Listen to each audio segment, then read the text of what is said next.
평가합니다. 예, 전혁 대표. 저는 뭐 그냥 보통 시민의 입장에서 말씀을 드리고 싶습니다. 사실은 저는 제가 노무현 대통령을 뽑진 않았지만 모든 국민이 선택했기 때문에, 다수의 국민이 선택했기 때문에 우리가 5년을 기다리고 인내하고 참아야 되지 않나 이렇게 생각을 했습니다.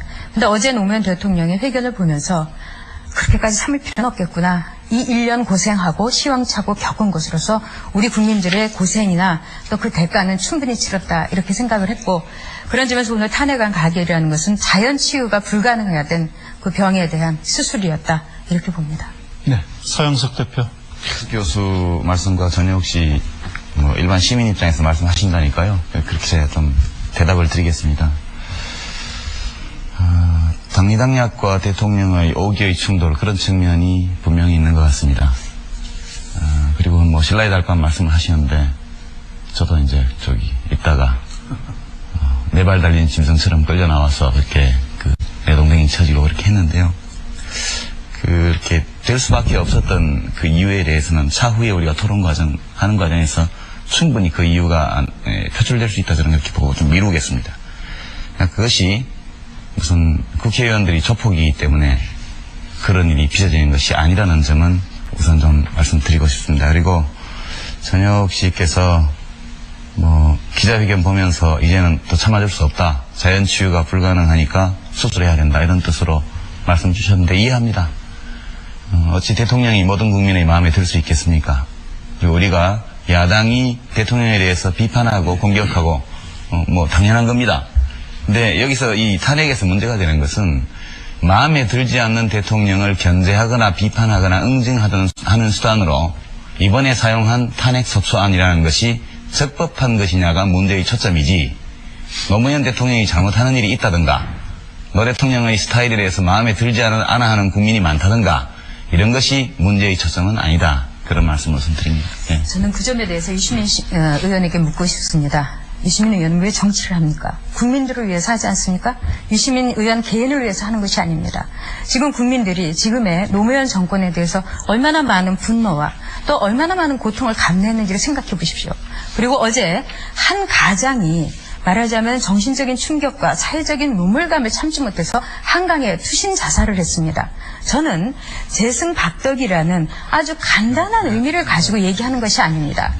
대통령이라면은 모든 당을 떠나야 되고, 또한 대통령이라면은 국민을 위해서 일을 해야 되고 국민의 걱정을 해야 됩니다. 지난 1년 동안 저 대통령 걱정 많이 했습니다. 지난 1년 동안 많은 국민들, 대통령이 밤잠을 못 이루는 동안 정말 생활고로 자살한 사람도 있었고, 어제 대통령께서는 그 기자회견을 하고 밤잠을 설치셨다고 했습니다.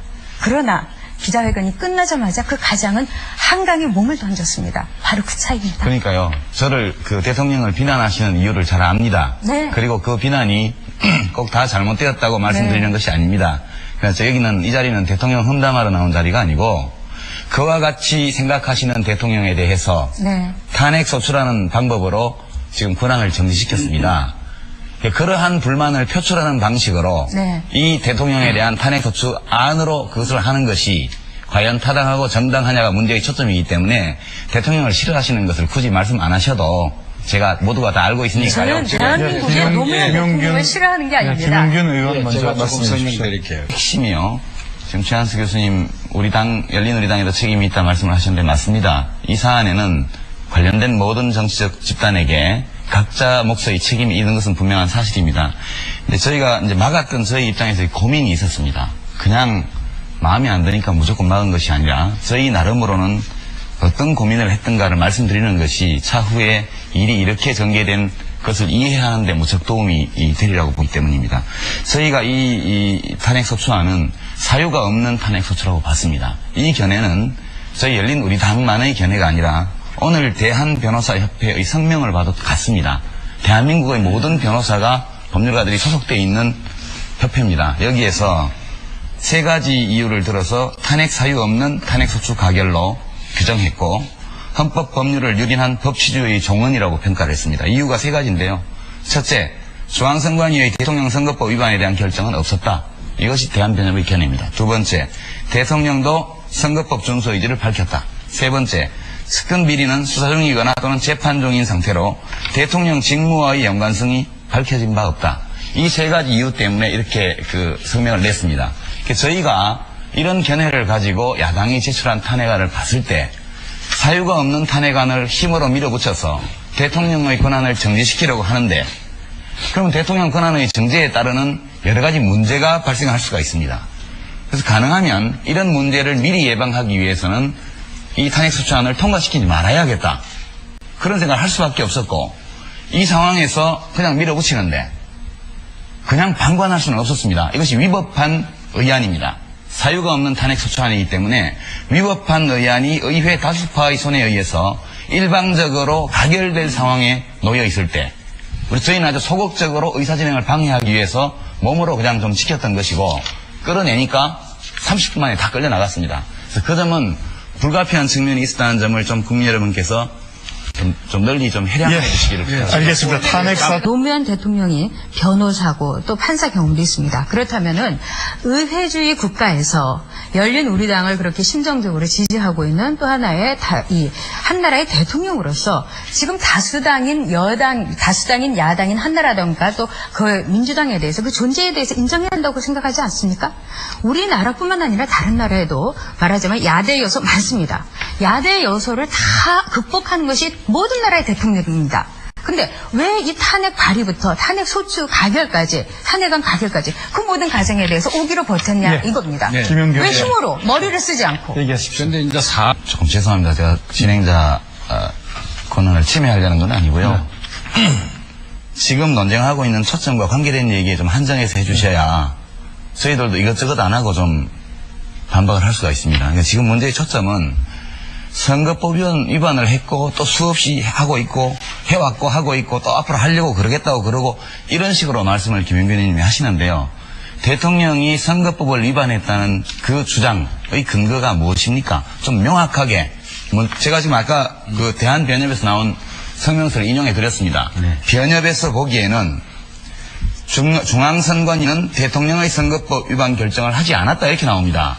도대체 어떤 결정, 어떤 문서에 입각해서 지금 그 주장을 하시는 거기에 선관위의 경고 문서가 청와대에 갈 때는 그 내용 설명이 위법 행위를 하지 말라는 권고문으로 간 것입니다. 그러나 그것이 통상 선거관리위원회에서 선거법 위반 행위에 대해서 경고하는 그러한 그 문서의 양식이고요. 그리고 그러한 선거법 제9조 위반 사실이 확인됐고 또 사전 선거운동임에도 불구하고 간단히 사전 선거 운동임에도 불구하고 선관위가 지금 거기에 들어가지 않은 것은 의원이 질문하신 내용은 구체적으로 선관위에서 위법 행위라고 적시한 것이 있느냐라는 그 질문이신 것 같아요. 거기에 대해서는 거기에 대해서는 제가 말씀을 드리죠. 인용만 간단히 해주시죠. 무엇인지. 그렇죠. 여기에 선거법 위반에 대해서 정치적 주장만 있지 법적 근거는 없다는 3월 3일에 노 대통령이 이야기한 개헌 저지선까지 무너지면 2월 18일 발언입니다. 그 뒤에 어떤 일이 생길지도 나도 정말 말씀드릴 수가 없다 해서 국민을 겁박해서 특정 정당 지지를 유도했고 또 앞으로 4년 제대로 하게 해줄 것인지 못 견뎌서 내려오게 할 것인지 국민이 분명하게 해달라. 또 국민이 총선에서 열린 우리당을 압도적으로 지지할 줄 것을 기대한다. 선관위에서 위법 그게 한나라당 해석입니까? 거에 대한 것을 아니 한나라당 여기에 대해서 3월 3일에 중앙선거관리위원회에서 이것은 공직선거법 9조 1항을 위반한 것인가 동시에 60조 1항, 85조 86조를 위반한 것인데도 불구하고 선관위에서는 이 대통령에 대한 그 뭔가 미온적인 채찍으로 9조만 위반했다고 결정을 내리니까. 유 의원 말씀하시고 짧게 근거만 확인하려고 드렸던 질문인데요. 시간을 몇 분을 쓰셨습니다. 그러니까 중앙선관위가 대통령이 선거법 어느 조항을 어떻게 위배했다라고 결정한 문서가 있냐는 거예요. 그렇죠. 문서가 탄핵 상해 보십시오. 소추서 있으면, 예. 정제 1호적으로 나가가 있습니다. 그거는 저 국회 오늘 아침에 그 서류를 안 봐서 괜히 그 데모한다고 서류를 안 봐서 그래요. 그러니까 지금 국회 의사 일정이 있으면 그 서류를 열심히 좀 보십시오. 보지도 안 하고 자꾸 소리만 내고. 예, 그러면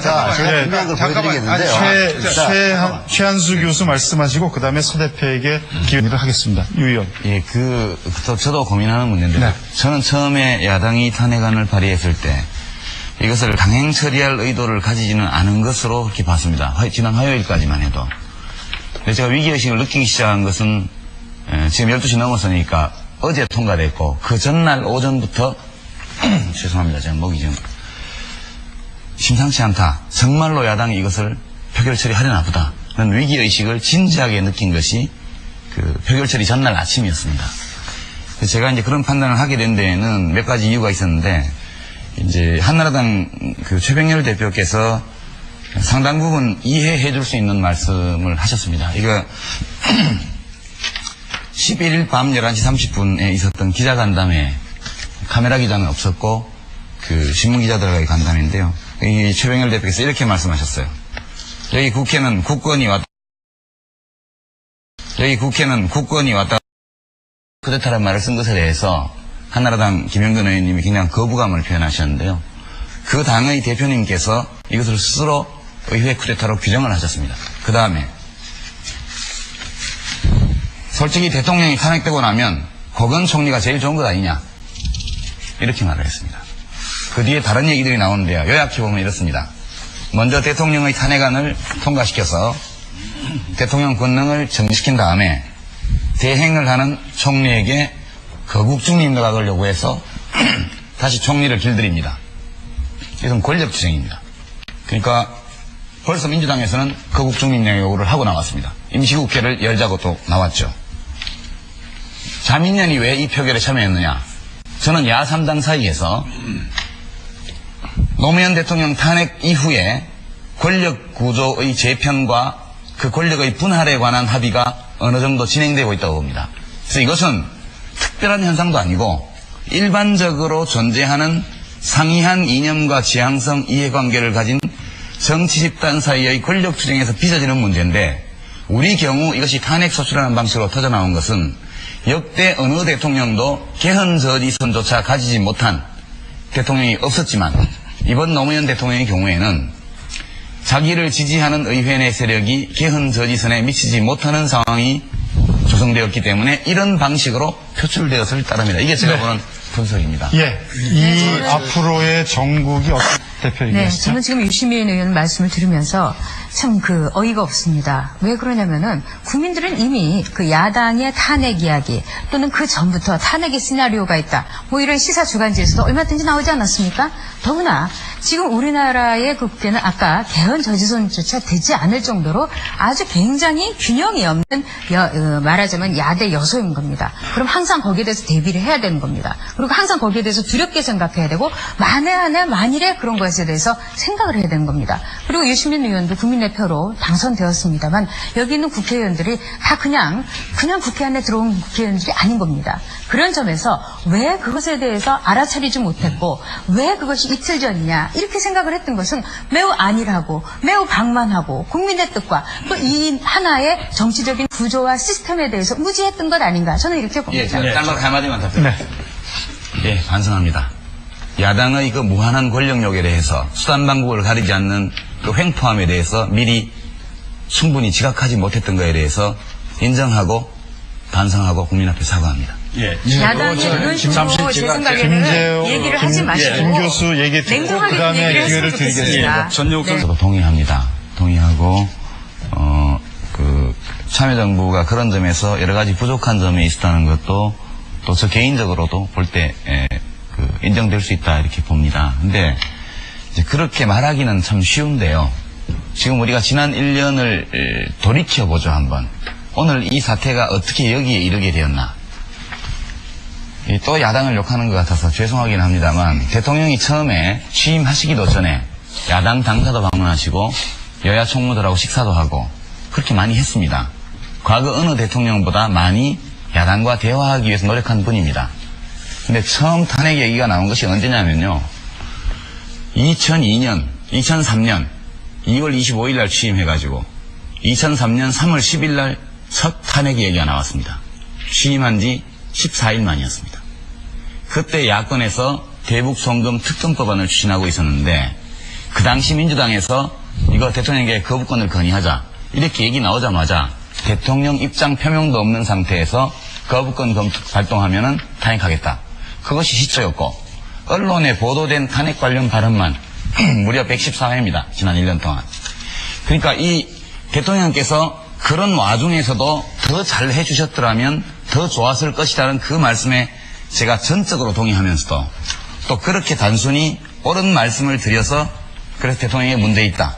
이렇게 하기에는 또 부적절한 면이 좀 있다는 점을 말씀드리고 한 가지만 더 첨언하면요. 저는 한나라당의 여러 의원들께 여러 차례 이런 충고를 드렸습니다. 총선에서 한나라당의 상대는 노무현 대통령이 아니라 열린우리당이다.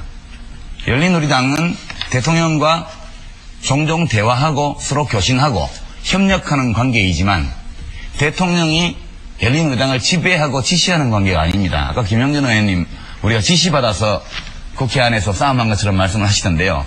그렇게 보시면 계속해서 총선을 앞두고 노 대통령을 공격하게 됩니다. 지난 2달, 3달 동안 끊임없이 노무현 대통령을 공격해왔지만 그 동안에 무슨 일이 벌어졌습니까? 열린우리당 지지율은 2배 반으로 오르고 한나라당 지지율은 반토막이 났고 민주당은 3분의 1 토막이 났습니다. 이 상황을 보면 제가 이 말씀을 드리는 것은 무슨 위기를 모면하려는 것이 아니라 대한민국 대통령 잘못하는 일도 있지만 일 좀 하시게 거기 놔두고 싸움은 우리하고 하자는 겁니다.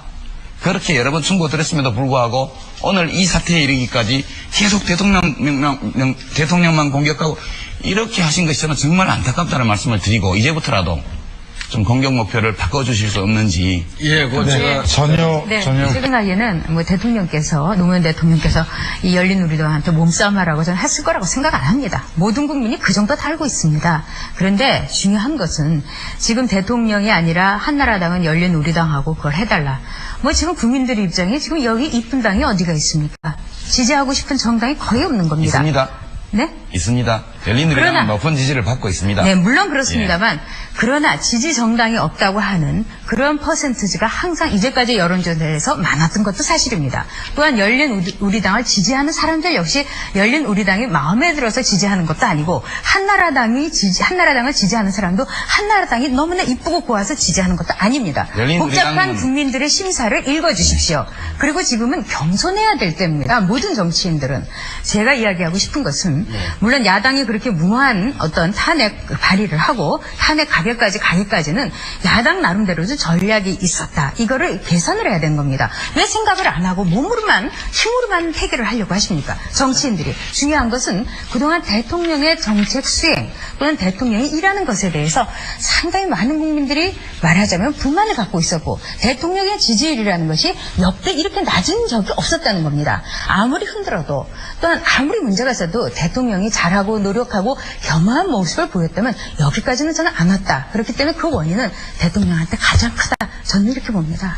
예, 상태로 대통령 직무와의 연관성이 밝혀진 바 없다. 이 세 가지 이유 때문에 이렇게 성명을 냈습니다. 저희가 이런 견해를 가지고 야당이 제출한 탄핵안을 봤을 때 사유가 없는 탄핵안을 힘으로 밀어붙여서 대통령의 권한을 정지시키려고 하는데 그러면 대통령 권한의 정지에 따르는 여러 가지 문제가 발생할 수가 있습니다. 그래서 가능하면 이런 문제를 미리 예방하기 위해서는 이 탄핵소추안을 통과시키지 말아야겠다. 그런 생각을 할 수밖에 없었고 이 상황에서 그냥 밀어붙이는데 그냥 방관할 수는 없었습니다. 이것이 위법한 의안입니다. 사유가 없는 탄핵소추안이기 때문에 위법한 의안이 의회 다수파의 손에 의해서 일방적으로 가결될 상황에 놓여 있을 때 저희는 아주 소극적으로 의사진행을 방해하기 위해서 몸으로 그냥 좀 지켰던 것이고 끌어내니까 30분 만에 다 끌려나갔습니다. 그래서 그 점은 불가피한 측면이 있었다는 점을 좀 국민 여러분께서 좀 널리 좀 해량해 주시기를 부탁드립니다. 알겠습니다. 탄핵사 노무현 대통령이 변호사고 또 판사 경험도 있습니다. 그렇다면은 의회주의 국가에서 열린우리당을 그렇게 심정적으로 지지하고 있는 또 하나의 이 한나라의 대통령으로서 평가합니다. 예, 전혁 대표. 저는 뭐 그냥 보통 시민의 입장에서 말씀을 드리고 싶습니다. 사실은 저는 제가 노무현 대통령을 뽑진 않았지만 모든 국민이 선택했기 때문에, 다수의 국민이 선택했기 때문에 우리가 5년을 기다리고 인내하고 참아야 되지 않나 이렇게 생각을 했습니다. 근데 어제 노무현 대통령의 회견을 보면서 그렇게까지 참을 필요는 없겠구나. 이 1년 고생하고 시황차고 겪은 것으로서 우리 국민들의 고생이나 또 그 대가는 충분히 치렀다 이렇게 생각을 했고, 그런 점에서 오늘 탄핵안 가결이라는 것은 자연 치유가 불가능해야 된 그 병에 대한 수술이었다 이렇게 봅니다. 네, 서영석 대표. 교수 말씀과 전혁 씨 뭐 일반 시민 입장에서 말씀하신다니까요. 그렇게 제가 좀 대답을 드리겠습니다. 당리당략과 대통령의 오기의 충돌, 그런 측면이 분명히 있는 것 같습니다. 그리고 뭐 신라의 달관 말씀을 하시는데 저도 이제 있다가 네 발 달린 짐승처럼 끌려 나와서 그렇게 내 동댕이 쳐지고 그렇게 했는데요. 그렇게 될 수밖에 없었던 그 이유에 대해서는 차후에 우리가 하는 과정에서 충분히 그 이유가 표출되고가 다 알고 있으니까요. 저는 대한민국의 노무현 대통령을 싫어하는 게 아닙니다. 김용균 의원 먼저 제가 조금 말씀해 주십시오. 설명드릴게요. 핵심이요. 지금 최한수 교수님 우리 당 열린우리당에도 책임이 있다 말씀을 하셨는데 맞습니다. 이 사안에는 관련된 모든 정치적 집단에게 각자 몫의 책임이 있는 것은 분명한 사실입니다. 근데 저희가 이제 막았던 저희 입장에서 고민이 있었습니다. 그냥 마음에 안 드니까 무조건 막은 것이 아니라 저희 나름으로는 어떤 고민을 했던가를 말씀드리는 것이 차후에 일이 이렇게 전개된 것을 이해하는데 무척 도움이 되리라고 보기 때문입니다. 저희가 이 탄핵소추안은 사유가 없는 탄핵소추라고 봤습니다. 이 견해는 저희 열린우리당만의 견해가 아니라 오늘 대한변호사협회의 성명을 봐도 같습니다. 대한민국의 모든 변호사가 법률가들이 소속되어 있는 협회입니다. 여기에서 세 가지 이유를 들어서 탄핵 사유 없는 탄핵소추 가결로 규정했고 헌법 법률을 유린한 법치주의 종언이라고 평가를 했습니다. 이유가 세 가지인데요. 첫째, 중앙선관위의 대통령 선거법 위반에 대한 결정은 없었다. 이것이 대한변협의 견해입니다. 두 번째, 대통령도 선거법 준수 의지를 밝혔다. 세 번째, 측근 비리는 수사 중이거나 또는 재판 중에 있을 수 있다. 저는 이렇게 보고 좀 미루겠습니다. 그것이 무슨 국회의원들이 조폭이기 때문에 그런 일이 빚어지는 것이 아니라는 점은 우선 좀 말씀드리고 싶습니다. 그리고 전혁 씨께서 기자회견 보면서 이제는 더 참아줄 수 없다. 자연치유가 불가능하니까 수술해야 된다. 이런 뜻으로 말씀 주셨는데 이해합니다. 어찌 대통령이 모든 국민의 마음에 들 수 있겠습니까? 그리고 우리가 야당이 대통령에 대해서 비판하고 공격하고 당연한 겁니다. 근데 여기서 이 탄핵에서 문제가 되는 것은 마음에 들지 않는 대통령을 견제하거나 비판하거나 응징하는 수단으로 이번에 사용한 탄핵소추안이라는 것이 적법한 것이냐가 문제의 초점이지, 노무현 대통령이 잘못하는 일이 있다든가 노 대통령의 스타일에 대해서 마음에 들지 않아 하는 국민이 많다든가 이런 것이 문제의 초점은 아니다. 그런 말씀을 드립니다. 네. 저는 그 점에 대해서 유시민 의원에게 묻고 싶습니다. 유시민 의원은 왜 정치를 합니까? 국민들을 위해서 하지 않습니까? 유시민 의원 개인을 위해서 하는 것이 아닙니다. 지금 국민들이 지금의 노무현 정권에 대해서 얼마나 많은 분노와 또 얼마나 많은 고통을 감내했는지를 생각해 보십시오. 그리고 어제 한 가장이 말하자면 정신적인 충격과 사회적인 눈물감을 참지 못해서 한강에 투신 자살을 했습니다. 저는 재승박덕이라는 아주 간단한 의미를 가지고 얘기하는 것이 아닙니다. 대통령이라면은 모든 당을 떠나야 되고, 또한 대통령이라면은 국민을 위해서 일을 해야 되고 국민의 걱정을 해야 됩니다. 지난 1년 동안 저 대통령 걱정 많이 했습니다. 지난 1년 동안 많은 국민들, 대통령이 밤잠을 못 이루는 동안 정말 생활고로 자살한 사람도 있었고, 어제 대통령께서는 그 기자회견을 하고 밤잠을 설치셨다고 했습니다. 그러나 기자회견이 끝나자마자 그 가장은 한강에 몸을 던졌습니다. 바로 그 차이입니다. 그러니까요. 저를 대통령을 비난하시는 이유를 잘 압니다. 네. 그리고 그 비난이 꼭 다 잘못되었다고 말씀드리는 것이 아닙니다. 그래서 여기는 이 자리는 대통령 험담하러 나온 자리가 아니고 그와 같이 생각하시는 대통령에 대해서 탄핵소추라는 방법으로 지금 권한을 정지시켰습니다. 그러한 불만을 표출하는 방식으로 이 대통령에 대한 탄핵소추 안으로 그것을 하는 것이 과연 타당하고 정당하냐가 문제의 초점이기 때문에 대통령을 싫어하시는 것을 굳이 말씀 안 하셔도 제가